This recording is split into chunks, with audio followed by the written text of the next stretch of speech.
Hi, hello everyone, and welcome back to Taming the Perilous Skies 100 Days to Launch, the interview series here on YouTube, where we track a debut author's journey from finished manuscript to multi-platform, multimedia launch of his first novel. That novel is Taming the Perilous Skies, and that novelist is Dr. Phil Marshall, who is also the founder of Spoken, the AI audiobook company. And we've got kind of a special conversation here today. We are joined by Joshua Pivato of the Spoken Content team, our wonderful colleague, and we're going to talk to Phil about, creating a cinematic version of his new book. What are, the inroads and the outlets for creating trailers for the work, a long form screenplay or some kind of AI-driven, motion picture version of that work. And that's where we're going to go. Phil, I will kick it over to you to kind of get us going here. Yeah, thanks, Patrick. Hey, Joshua. You sometimes don't give your own bio, and I think often don't give my own bio. I think in this case, you and Joshua both need to give your bios. Sure, I think that's fair. So I am a filmmaker and I am a film educator. An associate professor in cinematic arts at the University of Iowa. I'm also a member of the Writers Guild of America. So screenwriting and cinematic art are things that are very near and dear to my heart. Go ahead, Joshua. Yeah, I'm Joshua. I am a multimedia creator, producer, writer. I studied theater and film in university. And after that, I started up my own film production company, independent film production company. And from there, an audiobook production company. And that's what led me into Spoken. And so this is sort of like the merging of all my different disciplines and mediums and bringing it into one creative outlet. And I'm so fortunate to have you guys with me. Yeah. And because it allows conversations like this one. An update, it is August 27th. And only 2 weeks and 2 days from September 12th, the launch day of the book. I'm already getting some Goodreads reviews from the advanced reader copies that I've distributed. They're positive, which I'm so grateful for. And so the story, we've gone through it. You guys know the background, you know the history. In my mind, it was always a cinematic, story, big story, big moments, funny moments, sad moments, terrible moments, but intrigue and mystery and how's it going to end up and how are they going to solve this and what was the cause. And while I don't call it a techno thriller, other people have. I think that's a stretch just because my pacing wasn't quite Dan Brown. He has 118 chapters in his books and they go like this, right? And mine are just a little bit more drawn out, for better or for worse. I'll probably end up, sliding more in that direction. I hope I do. If anybody were to say Phil Marshall's the Dan Brown of sci-fi, I will embrace them. Like I will sob at their feet. That is like the ultimate compliment to me. But big cinematic moments, and because it involves a lot of anti-gravity, which you might have heard does not actually exist yet. The traditional filming of Taming the Perilous Skies is off the table right now. Completely off the table, not possible. Take that, Universal Pictures. And so what we've been talking about and what we're going to get into here is how can we just do it? Let's just do it. Let's do it with AI. Joshua, your work on the recent ads with the use of VO3 and the lips, syncing of speaking with the audio is just dynamite. And so now it's possible. We can do this, and so yeah, I'm really excited about this discussion. One of the things that Joshua, you've been thinking about too is, let's start small, is the trailer, because I want one or maybe a couple of just kick-ass trailers for this thing. And so Joshua, maybe share your ideas on on that? Yeah, so just to preface it with a little bit of background there, and the idea of this book trailer being, you know, a cinematic snapshot of the author's story, the way it would exist as a movie. And so Patrick and I, we've been working on those almost about a year now, and sort of honing that craft. Yeah, right. And now that the technology, like Phil just said, has reached a point where we can add lip sync into the equation, it literally becomes like cinematic quality, a cinematic experience. So for Taming the Perilous Skies, and this came up at Worldcon, right, Phil, when we were, you know, sort of looking at the poster and imagining what it would look like if it moved. And yeah, you were stuck with me for 4 days, and so I had to ask all my questions, get all this stuff. Yeah, and there was a lot of really good ideas that came up. And for Phil's trailer in particular, for Taming the Perilous Skies, one of the biggest elements of that story is time, right? The clock is ticking. Time is running out.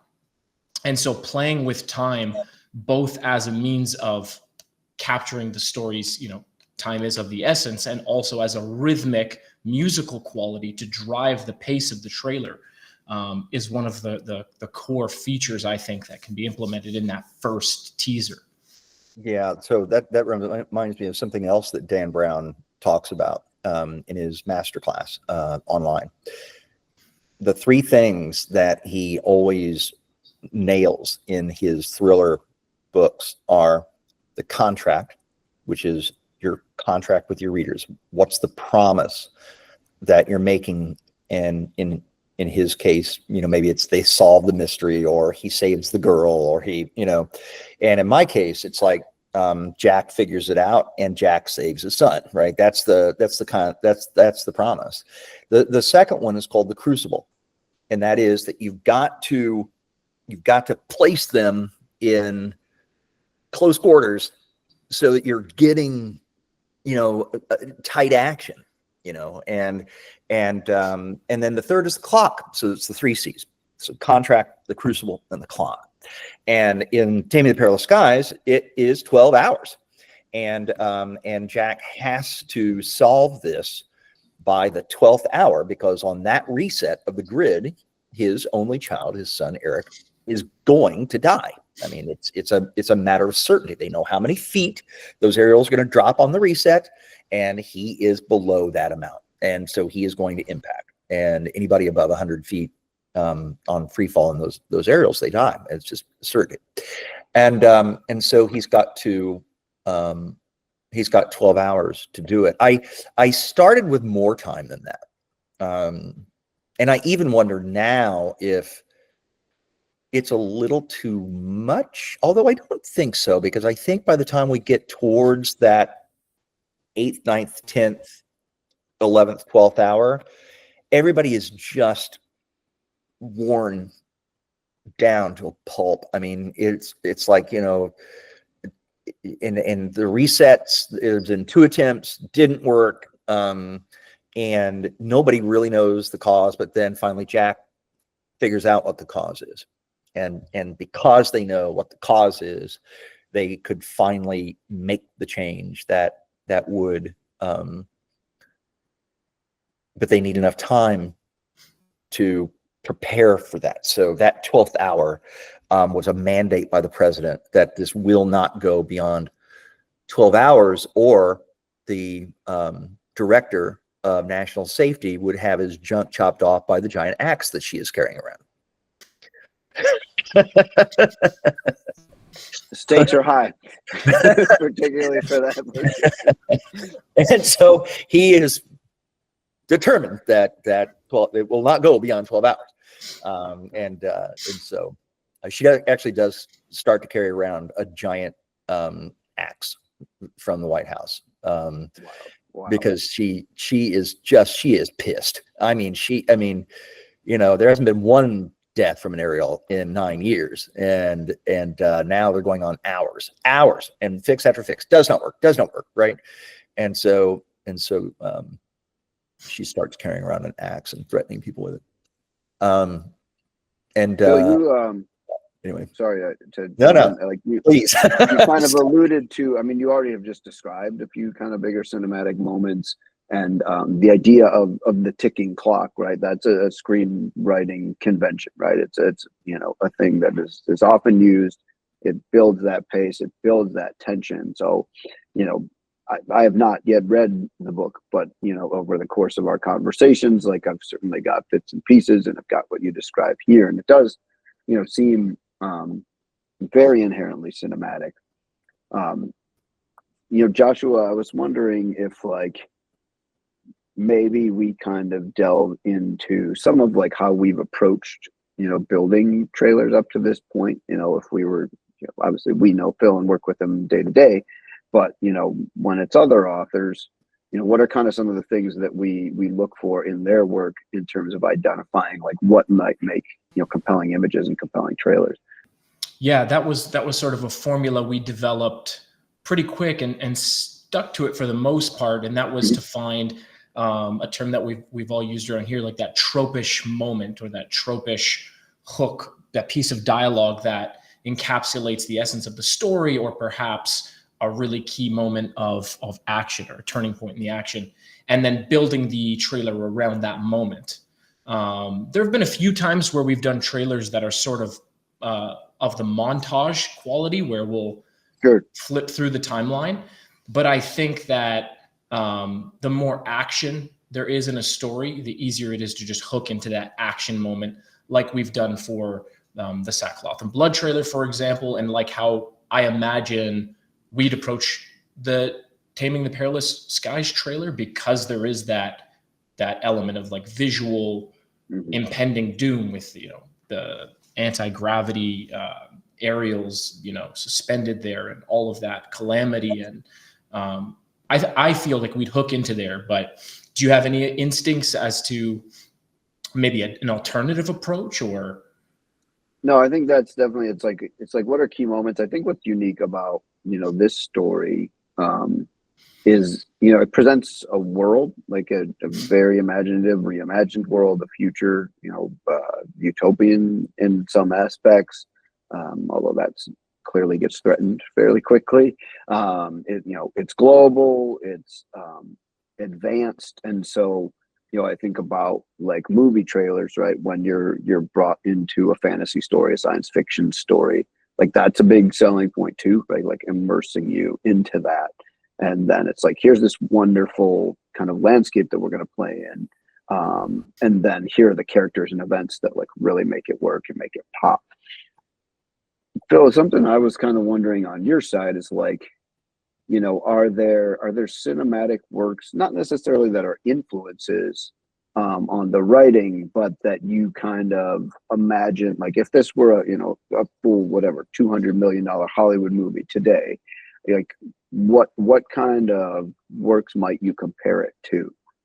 Sure. Yeah, I think it's got to be something where it's a deeply scientific mystery or problem that has to be solved, and it involves complexity. It involves some real scientific, mathematical, computational, technological complexity to do so. And so, you know, I mean, Andy Weir's works come to mind. So The Martian and Project Hail Mary come to mind for sure. Although, even if Ryan Gosling were to ask me himself to play Jack, I would refuse him. He's just not right for the role, and he's too expensive. And no matter how good looking he may be. So no, Ryan, if you're watching this, no is the answer.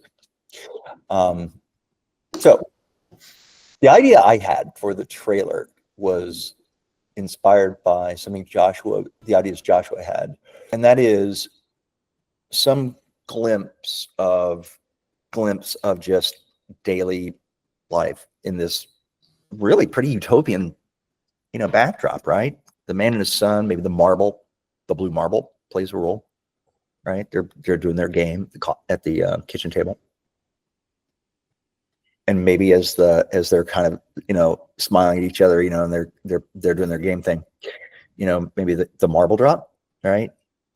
And then once it impacts, then black, and that's when your countdown, you know, 8 a.m., 9 a.m., 10 a.m., 11 a.m., right? Just boom, like just a glimpse of tragedy, moment, president, Medlock, tragedy, tragedy. And just to the, I'm just thinking like glimpse blackout, right? And then finally releasing into a moment of great action for maybe the last, 10 seconds, whatever, the race to save the sun, the march down Via Dante in order to stop the Italians from making another mistake. But the race to save the sun, probably the Ferrari scene is a good one. I think though the aerial scene to get under the sun before the reset, just as the cube, which is also a big visual idea, the cube. The cube is a 1 meter square, cube of gold. That is the center quantum encryption mechanism for encrypting all of the trajectories of all aerials in the solar system, as computed by these 8 golden quantum computers. And so therein lies the problem. And the computers are within a 30-foot wide glass cube that is super cool, with a room in a room for control room in the center, which is where the gold cube is. And so that could be a visual as well. So anyway, I don't know. What do you guys think about that sort of daily life, and then boom, right into it, and then finally releasing into something with probably background music, like something truly cinematic, I don't know. That's what I was thinking. I would say, Joshua, that sounds pretty great. I think you've got it kind of well envisioned. You seem to have that kind of like cinematic mind's eye that, you see how it lays out. For sure. Yeah. And you play on the contrast there, and which is what people want, right? You can't get the weight or the gravity of the disaster without understanding what's being lost or what's at stake. So you show this beautiful world and understand what's at stake, what's being the potential of what could be lost. I think it's great. And I think that we would likely storyboard that, because that one is very, I don't want to say easy. It's got its challenges, but it would be very easy to organize, because we have those moment snapshots. We could put a lot of emphasis on making those flashes into those moments as beautiful as possible. The shot, what we're showing, the level of detail. I think that would be a lot of fun. And there are personal moments I'm just thinking about right now, personal moments that, like the mother who's just learned that, her daughter, the main character's sister, is now at great tragic risk, and the sister's son. And we meet them, we learn about them, we know them, we had fun with them earlier. And so her on a walk in Washington, D.C., just in a neighborhood, sinking to her knees with, her friend's arm around her, right? Just in absolute anguish, right? Just that moment, that glimpse of just grief, or moments of the Archbishop giving the, consoling sermon from atop the Nivola, and in the Duomo, the moments of debate by the priests on, is this God's wrath? I don't know, there's just so many different glimpses, the priests, the Duomo, the Lombrello, the mother, okay. So yeah. As you bring up some of those things, like those could be a cool like audio backdrop to it, right? I don't know the speech, but if you have these kind of heavy, spiritual, existential conversations that would accompany something like this, like that's kind of classic trailer fodder, right? To really kind of background the stakes. And obviously with our text to speech options, we can create some really cool versions of that. Well, yeah. Okay. One comes to mind. The Archbishop floating down the center aisle of the sanctuary, in Milan's Duomo, the second biggest cathedral in the world. So he's floating on his nivola, this, cloud painted, arrow, which actually exists, by the way. It's just that it's hoisted once a year up by cables right now, in a ceremony. And so it's painted with angels and clouds and all paper mache over a cage. But now, of course, with anti-gravity, it's a real, arrow. And, Cool. and he stops as he's giving his sermon, and he looks down at Marco Fabrizio, who's the astrophysicist who came up with a technology that the Italian government is now using for something that he did not expect it would ever do. And the archbishop in his full, says, but we cannot see the future. We are not allowed to see the future. A line like that. I was going to say, it seems like a kind of good transition point to talking about the broader, work. I think like we've identified a lot of moments, like I am imagining the film in my head as you describe even these things. And I think, what I would throw to you, Joshua, is like, can you share a little bit about the technology right now, right? Like, we've looked at VO3, obviously internally we're familiar with the ads we've done for spoken and, syncing, voice with image and things like that. But for, people out there who may not be making any AI videos at all, what is allowed, what is evolved to allow for, this type of presentation, and how far do you think it can go in its current state, or what limitations might be there even? I think those are things that would be interesting to hear. I think that we've arrived at a point now where prompting the generative video AI the way you would write a novel is actually more beneficial and useful than 2-3 months ago prompting it like a filmmaker, because the models are so well trained on cinema.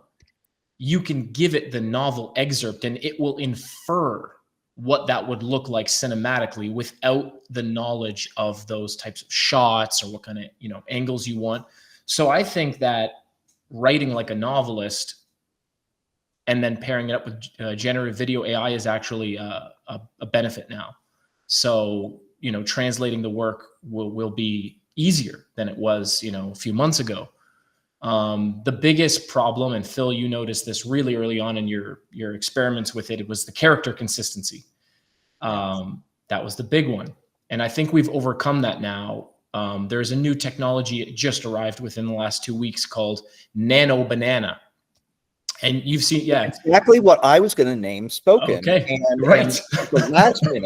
at the last minute, I didn't. And oh man, I'm glad I didn't. Jeez, please. Close call. Yeah, 2 companies with that name. Yep. Nano Banana. You'd never know what it does. Right? I still don't. No.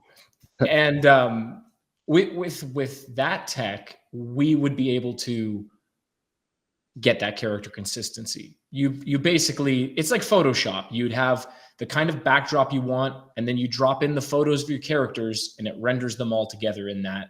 So I think we're at a prime time to make something like this happen and do it well. So now in this new world, right, with an AI, motion picture that we are going to make,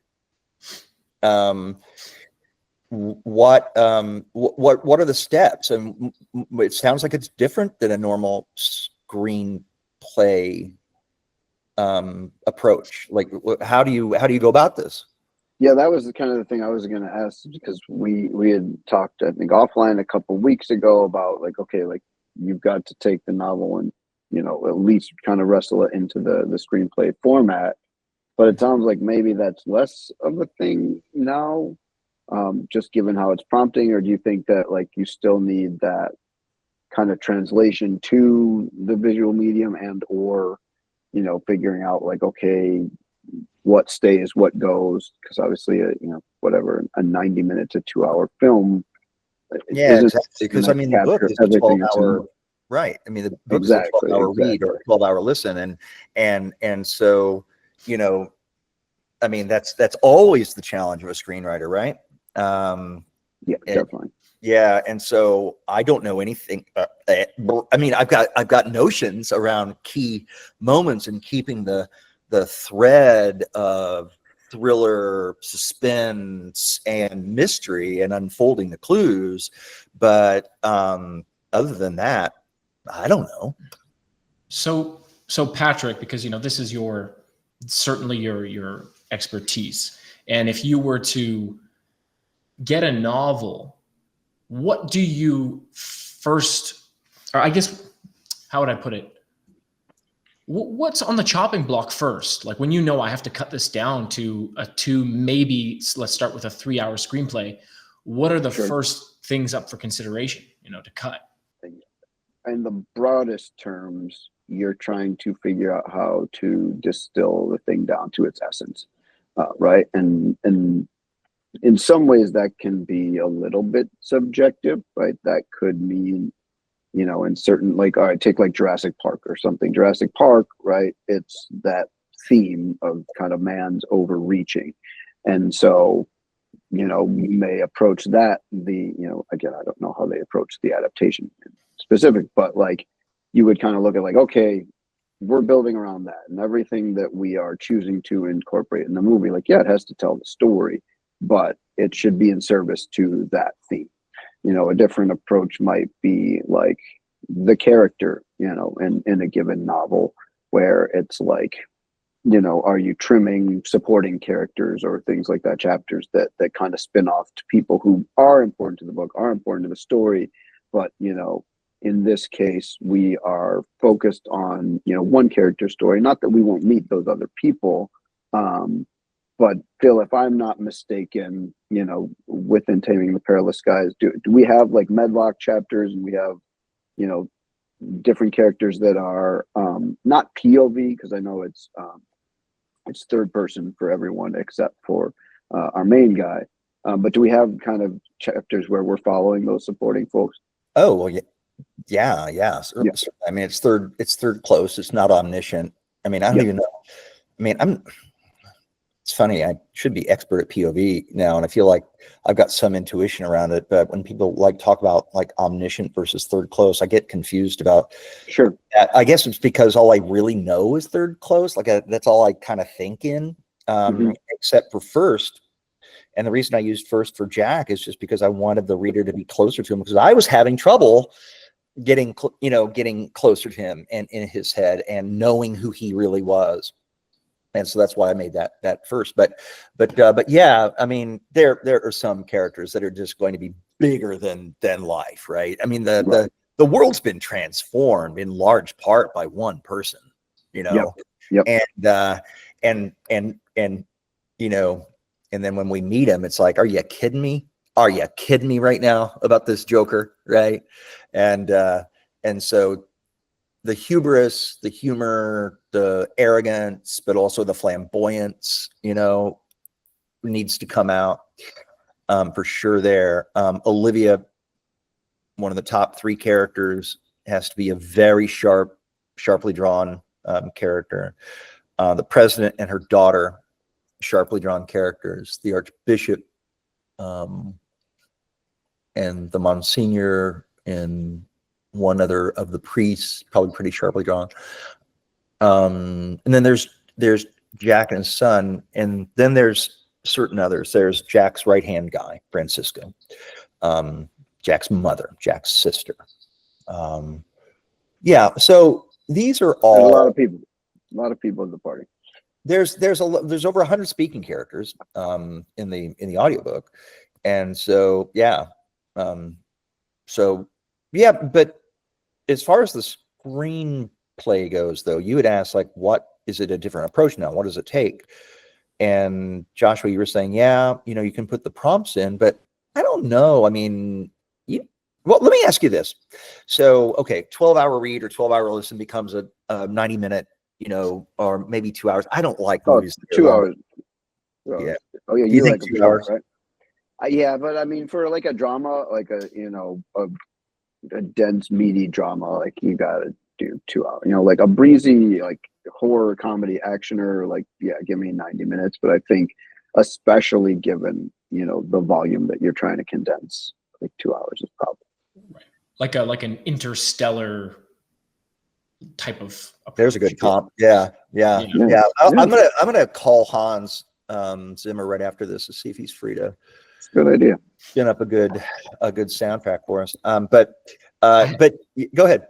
Oh no, I was just gonna say, like, back to that topic of screenplay adaptation, because you're right. I mean, if we were doing it chapter by chapter, that prompting approach could work because we could do it just line by line. But for a film, you're reimagining the whole thing. So I was curious, Phil, you as the novelist, how would that feel to you to look at like a rendering of your story as a screenplay and seeing characters completely cut out and sequences that maybe you felt were important just taken out for the purposes of making it a 2-hour feature? Well, the good news is that I would be so close to this that it's not like I'm working with the folks at Universal here, right?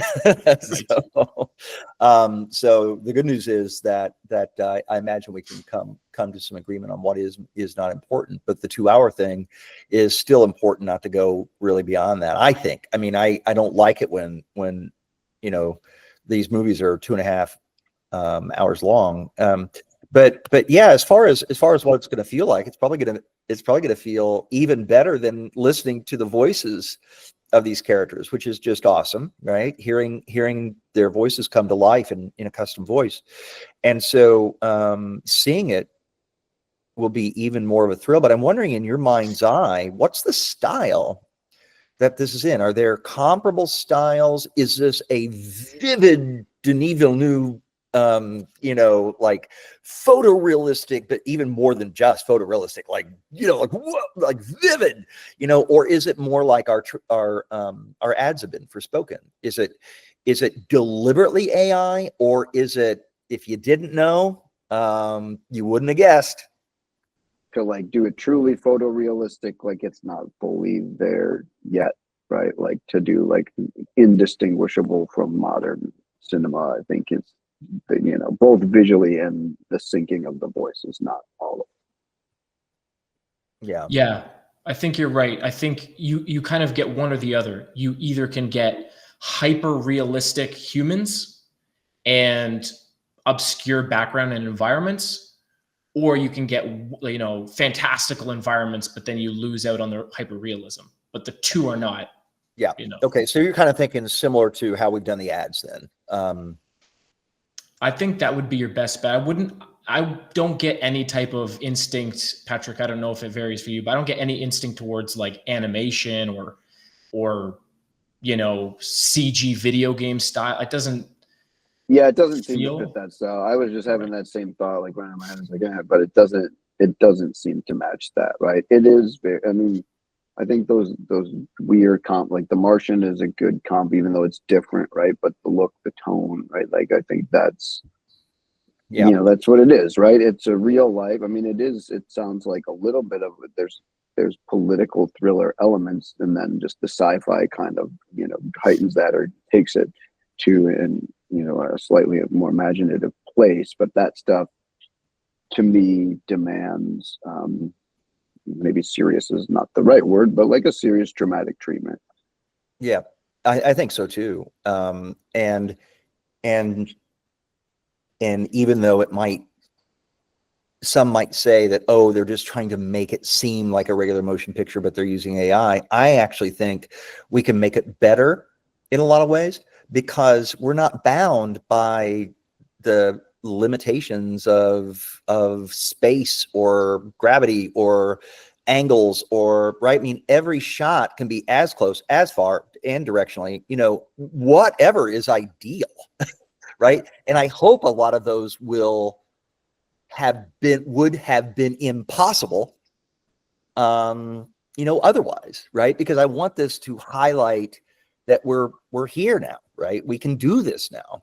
I don't want to do it for the sake of AI. No, I want to do it for the sake of the story. and the movie. But I think inevitably, if we kind of think like what's ideal, inevitably we're going to have a number of situations, not even talking about anti-gravity orbs actually working, right? But we're going to have angles, we're going to have reactions, we're going to have things that would have been otherwise really truly impossible, I think. Yeah, it's really been an amazing kind of frontier to be, playing around in as it develops. I think, Joshua, you'd say something similar. Phil, to kind of like close us out, what excites you about like this opportunity? Like you've conceived, and you've shared a little bit of it here, but like you've conceived of this novel as a multimedia, multi-platform launch, really from day one, or at least day one of the, kind of having it be finished. And I guess I would almost throw to you, like, what are you drawn to about these innovations that really kind of get you excited and make you want to dive in and explore them for the story? So, I queried 120 agents, and I got one request for a manuscript, and that was from somebody who knew me from a workshop. So I think she felt just obligated, And yet my query letter said that the top editor in the world had requested my manuscript, right? So there's some good validation.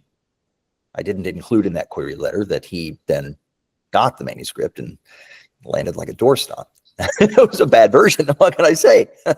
And so, but the point is they've got this guy, right, who came up with something based around a theory in gravitational physics, and the query letter was solid, right? Because I had friends really help me who really know how to do that. And there's that note about the editor and request. So that's some real validation, and yet nothing, absolutely nothing. Okay. Nothing, almost nothing. And so I am really, I think, scarred a bit by trying to do a traditional thing. And so I don't want to have to do traditional things in traditional ways. If I have a story I want to bring out, I can now do that. I mean, and because I'm an audio first listener, of course, spoken is what, arose out of that. But then having you guys around the table and having the developments that have happened, like VO3, man, I mean, why not? I mean, this make for a great movie. And so let's, so yeah, like, what's the thrill? Is it control? No. Is it, I mean, maybe it is somewhat of control, but it's being able to just bring the story to audiences and having more, so just now in the last 24 hours, the first people who have ever read the book have gotten me feedback. And it's all very positive. I've got 3 Goodreads reviews. The book isn't even out yet, and I've got a 4.3 rating. I want to just stay like that. Just stay like that. Don't go anywhere. Just nobody else review. And so getting the story out there, that is the answer to your question for me. And this motion picture, how I've always sort of imagined it anyway, is just, it's not just kind of a AI follow it, or it's not a, we can, so let's just do it. No, it's getting the story out. Like, and because I got to tell you, after seeing those reviews and getting that feedback, these are the first people who have actually legitimately ever read the book because they wanted to read the book, as opposed to a beta reader being paid or an editor being paid or and I got to tell you, man, that is just about the best feeling in the world, and even if they didn't like it, for the fact that they read it, and so, yeah, that's the long-winded answer to your question. What am I really after? I'm after getting the story out there. And the truth is that books will hit this amount, right? But if we make a motion picture, what's the size of that audience, right? How many people have read Dune versus seen Dune, right? How many people have read The Martian versus seen The Martian? Mhm. How many people have read Interstellar? None, because it wasn't a book. Zero.